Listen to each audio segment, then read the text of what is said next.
माझी सकाळची सुरुवात या पावडरने होते. तर या पावडरमध्ये आहे जिरा, बडीशोप, दालचिनी, धने आणि मेथी दाण्याची मी जी आहे ती पावडर बनवून ठेवते आणि दररोज सकाळी 1 ग्लास कोमट पाण्यामध्ये घेते. त्याच्यासोबतच थोडेसे असं भिजवलेले बदाम होते आणि आज थोडंसं ऊन पडलं होतं, त्यामुळे म्हटलं चला बाहेर जाऊन येऊया. थोडा वेळ फिरून आले आणि आल्यानंतर एवढा मोठा भांड्याचा ढिगारा जो रात्री घासून ठेवला होता, भांडे लावायला घेतले आणि रात्रीच मी किचन ओटा पूर्णपणे क्लीन करते. पण एक सवय लागलेली आहे की सकाळी एक वेळेस किचन ओटा पुसून घेतल्याशिवाय स्वयंपाकाला लागता येतच नाही. आणि आज मी ऋतूला पहिल्यांदाच टिफिन जो आहे तो देणार होते.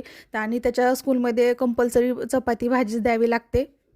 आणि आमच्यासाठी पण नाश्त्यासाठी चपाती भाजीच बनवणार होते, त्यामुळे जास्तीचं पीठ जे आहे ते मळून ठेवलं. आणि ऋतूला मग म्हटलं की आज बटाट्याची भाजी देऊयात. मग बटाटे सोलायला म्हणजे शिजायला ठेवले.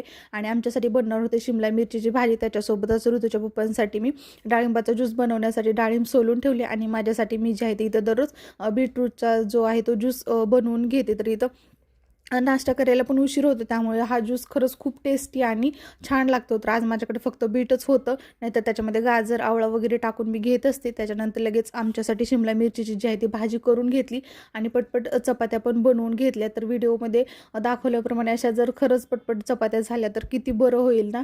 तर इथं चपात्या माझ्या होत होत्या, तोपर्यंत ऋतूचं सगळं अंघोळ वगैरे होत होती.